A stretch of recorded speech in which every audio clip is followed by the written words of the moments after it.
C'est l'heure de politique en partenariat avec Slate.fr. Bonsoir Jean-Marie Colombani. Bonsoir Roselyne. Nous recevons cette semaine le philosophe Bernard-Henri Lévy. Bonsoir. Bonsoir. Merci d'avoir accepté notre invitation. Le 8 juin prochain sort au cinéma votre film Peshmerga. C'est un film de guerre, de vraie guerre, avec ses absurdités, ses petites victoires, ses morts, ses tragédies, ses impuissances et ses héros. Ces soldats du Kurdistan irakien qui luttent contre Daesh. Pendant 6 mois, vous les avez suivis le long de la frontière du sud au nord. Je vous propose tout de suite de regarder la bande-annonce.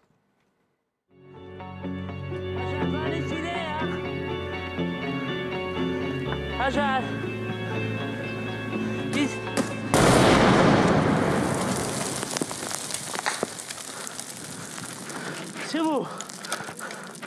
Hein?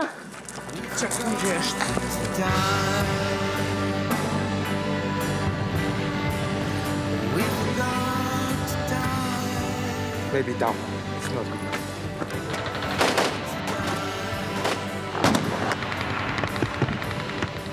Les fous de Dieu seraient-ils meilleurs terroristes que combattants?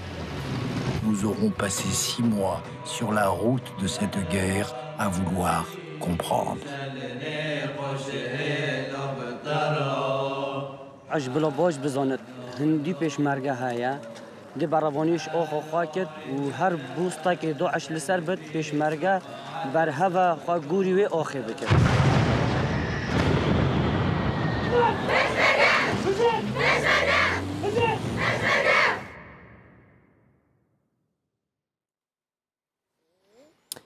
Voilà, on reconnaît votre voix off, bien sûr, dans le film. Alors, c'est un film qu'il faut voir parce qu'il permet de comprendre le combat de ces hommes qui luttent avec leurs moyens, donc très faibles, l'ennemi mondial. Et ils semblent effectivement bien seuls face à un ennemi quasi invisible, même s'il y a, on en parlera, la coalition. Alors, il y a quelques semaines, vous avez emmené les généraux kurdes à voir François Hollande dans son bureau. Et déjà, on entend certains politiques crier au secours, BHL revient, et de demander dans quelle aventure celui qui a influencé Nicolas Sarkozy sur la Libye va-t-il encore nous emmener? Alors ma question, bien sûr, pourquoi ce film qui est un vrai parti pris? Pourquoi ce film? Parce que ces femmes et ces hommes sont admirables, parce qu'ils sont les seuls à mener vraiment la guerre que nous ont déclaré les salopards de l'État islamique, parce que ce sont eux qui nous protègent et eux qui, demain, je l'espère, vont défaire ces voyous, et parce que je pense qu'il faudrait les aider davantage à nous défendre. Voilà, c'est pour ça que j'ai fait ce film. Et j'ai fait ce film aussi parce que je suis par ailleurs incroyablement impressionné par l'exception kurde.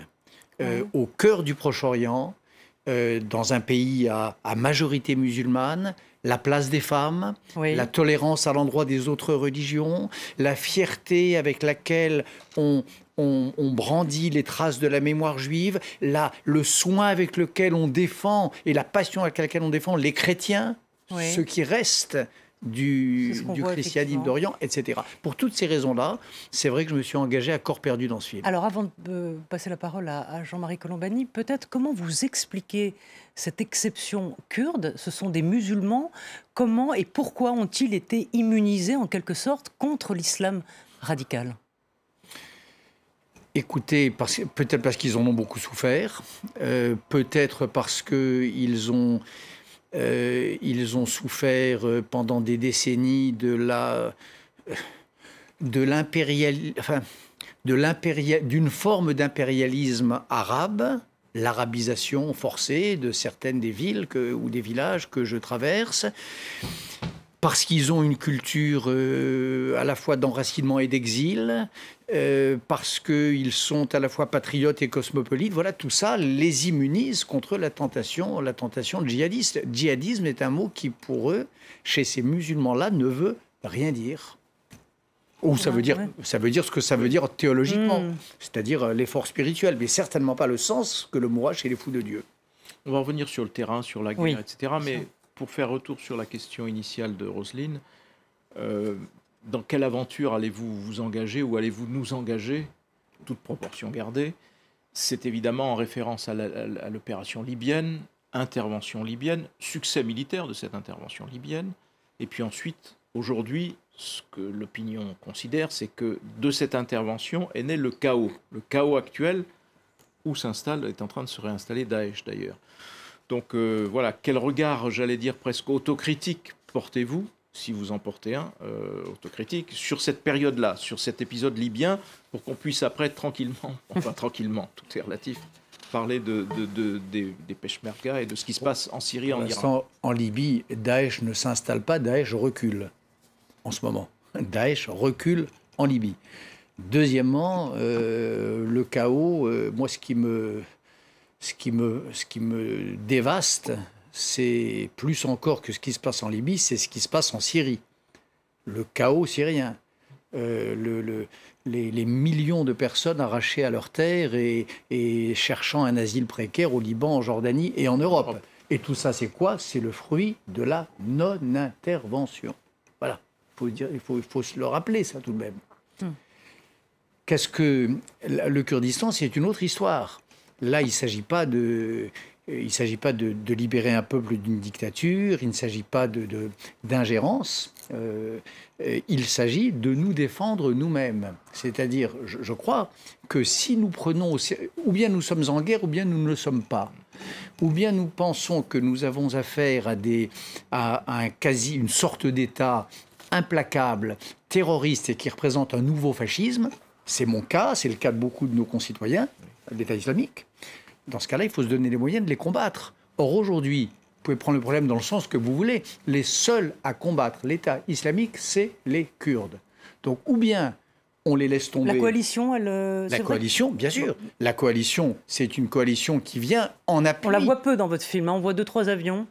On voit souvent des avions. Non, au contraire, je montre le film montre systématiquement comment dans chaque bataille importante, il y a l'aide de la coalition, un appui aérien qui marque en général le début des opérations, puis l'occupation du terrain par les forces kurdes. Non, je montre ce que je vois. Il y a dans le film d'ailleurs, j'entre dans une salle de commandement de la coalition où on voit des officiers américains, français, canadiens, avec des Kurdes. La coalition, elle existe, la coalition kurde et occidentale. Ce que je pense, c'est qu'elle n'existe pas suffisamment pour, en Syrie, prendre vraiment Raqqa. Ça semble se dessiner pour... C'est en cours, enfin c'est en cours, ça vient de démarrer. Raqqa, ça vient de démarrer, tant mieux, enfin. Et puis, j'aimerais qu'il se passe la même chose à Mossoul. C'est-à-dire que la coalition aide suffisamment les Kurdes et l'armée irakienne pour leur permettre de libérer Mossoul de cette emprise. Mais Mossoul, vous dites qu'il faut une coalition oui, c'est d'ailleurs un moment important du film où on voit que les soldats et les troupes kurdes sont juste au-dessus de Mossoul, à portée de tir. Et pourtant, ils disent on ne peut pas y aller parce qu'on n'a pas la capacité de prendre la ville. Et donc là, on voit très exactement l'illustration de... Et vous dites que c'est une coalition sunnite qui doit le faire. Oui. Ce que me disent les Kurdes et ce que je vois et ce que je rapporte dans ce film, c'est que prendre Mossoul, dévaler les collines, faire reculer l'État islamique comme il a reculé partout ailleurs. Chaque fois que les Kurdes ont livré bataille, l'État islamique s'est débandé. Donc prendre Mossoul, c'est pas dur. C'est militairement à portée des Peshmerga. En revanche, occuper la ville, la faire fonctionner durablement, ça les Kurdes disent, c'est pas nous qui pouvons le faire. On ne veut pas se charger de ça, on ne va pas se transformer en une armée, en quelque chose qui serait perçu comme une armée d'occupation.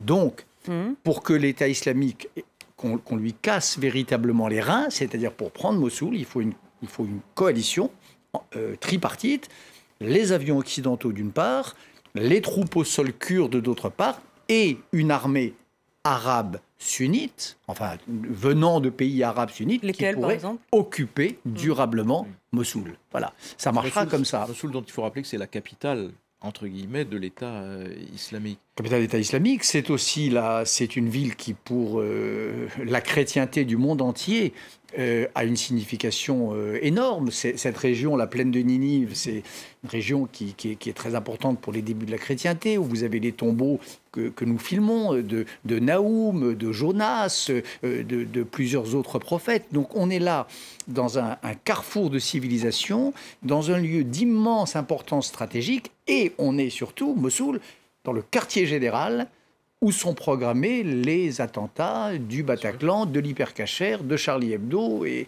de Bruxelles. Donc c'est d'une importance extrême. Les Kurdes peuvent la prendre, mais ils ne peuvent pas l'occuper. Cela dit, donc là, on suit les troupes kurdes avec vous, les généraux kurdes.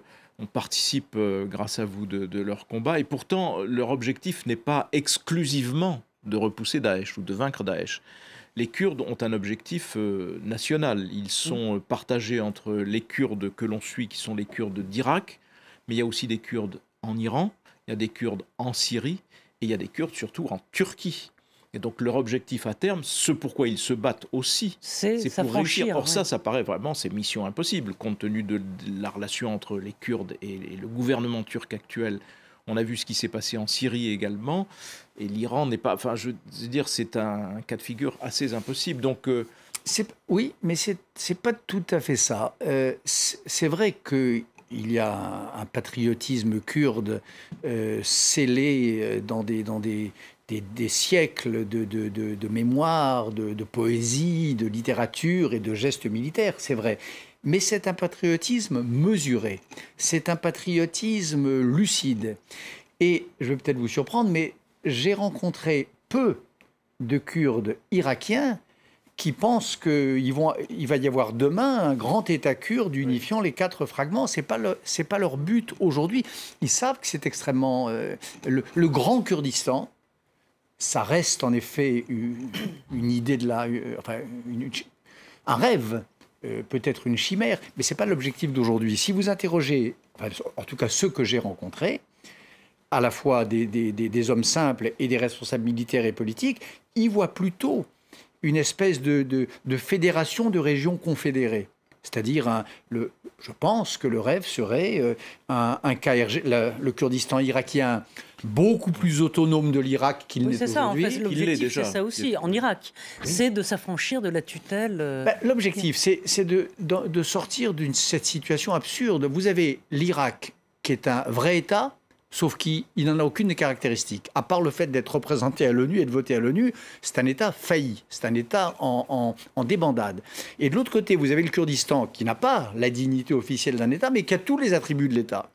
Qui a une vraie armée, qui a une vraie conscience nationale, qui a un vrai sentiment d'unité. Donc, il y a là une espèce d'injustice, à la fois historique et géopolitique.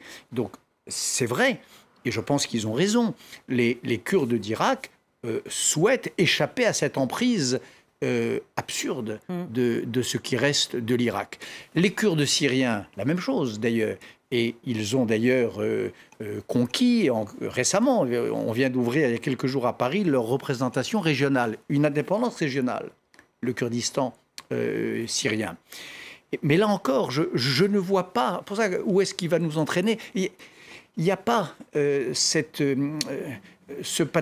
nationalisme hystérique que certains croient, et notamment M. Erdogan, le sultan, le nouveau sultan de Turquie, ou le Poutine turc, disons, ou le tsar de Turquie. Il n'y a pas ça. Je trouve les Kurdes beaucoup plus raisonnables que ne le disent leurs adversaires. Est-ce que vous êtes fasciné aussi par les Peshmerga, parce que, dans le fond, quand vous dites islamo-fascisme, ça peut rappeler le nazisme, Daesh ? Ah ben oui, c'est pas que ça peut rappeler. Il peut y avoir pire. Moi, je crois que c'est la dernière perle lâchée par la grosse huître du fascisme, bien sûr. Et ça l'est d'ailleurs mécaniquement. Vous savez, le monde, le Proche-Orient, c'est la seule région du monde où il y a eu du nazisme dans les années 30.